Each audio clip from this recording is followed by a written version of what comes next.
اعوذ باللہ من الشیطان الرجیم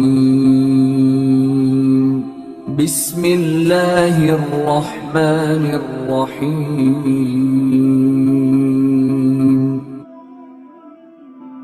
اور میرے آقا علیہ السلام نے فرمایا، ایک شخص حضور کی بارگاہ میں آیا اور حاضر اس طریقے سے ہوا، کمبل اڑا ہوا تھا اس نے، اور کمبل کے اندر اس نے کوئی چیز چھپائی ہوئی تھی۔ میرے آقا نے پوچھا کیا ہے؟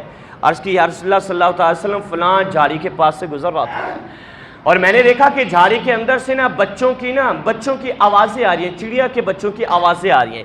یا رسول اللہ، میں اندر چلا گیا اور میں نے ان چڑیا کے بچوں کو اٹھا لیا اپنے کمبل کے اندر۔ جب میں نے اسے چھپایا ان بچوں کو، تھوڑی دیر گزری ان کی ماں بھی آ گئی اور ان کی ماں میرے اوپر چکر کاٹنے لگی۔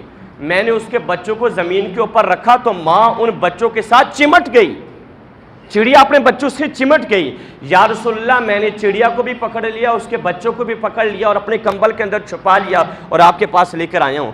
میرے آقا صلی اللہ تعالیٰ علیہ وسلم نے فرمایا، اے میرے صحابی، ان کو نیچے زمین کے اوپر دوبارہ چھوڑنا۔ صحابی عرض کرتے ہیں کہ میں نے آقا کریم صلی اللہ تعالیٰ علیہ وسلم کے سامنے جب ان بچوں کو نیچے چھوڑا تو ماں ویسے چمٹی ہوئی تھی جیسے پہلے چمٹی ہوئی تھی ان کے ساتھ۔ اسے اپنی جان کی کوئی پرواہ نہیں تھی کسی چیز کی بھی، مجھے قید کر دے گا، مجھے پکڑ لے گا، مجھے شکار بنا لے گا۔ صحابی کہتے ہیں میں اتنا حیران ہوا کہ یہ جانور بھی پرندے بھی اپنے بچوں سے اتنا پیار کرتے ہیں۔ میرے محبوب علیہ السلام نے فرمایا، میرے صحابی تو حیران ہو رہا ہے، اس سے تعجب کی بات تجھے نہ بتاؤں؟ آقا بتائیں۔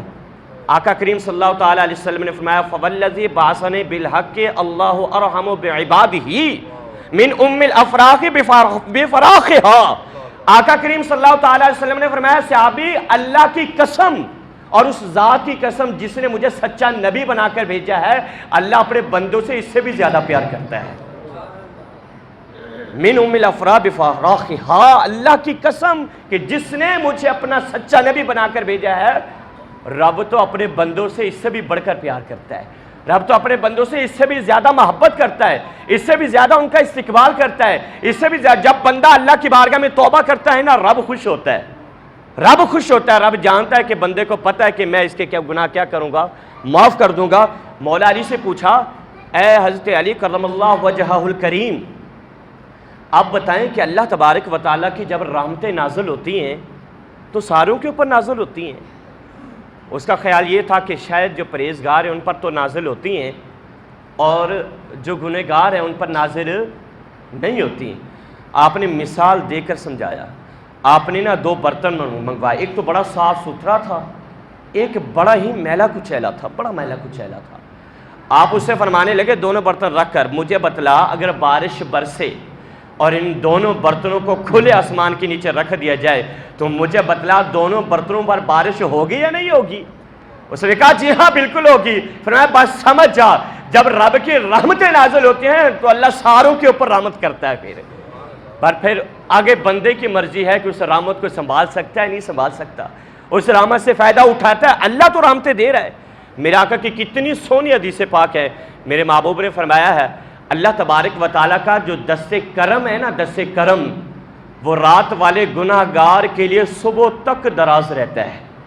رات والا جو گناہگار ہے صبح تک دراز رہتا ہے، اور صبح کا جو گناہگار ہے اس کے لیے اللہ تبارک و تعالیٰ اللہ کا دست کرم فرمایا وہ شام تک دراز رہتا ہے۔ اب جو بھی اللہ کی بارگاہ میں سچی توبہ کر لیتا ہے، میرے آقا نے فرمایا التائب من الذنب کمن لا ذنب لہ، بس فرمایا کہ پھر گناہگار ایسے ہوتا ہے جو اللہ کی بارگاہ میں سچی توبہ کر لیتا ہے، سچی توبہ۔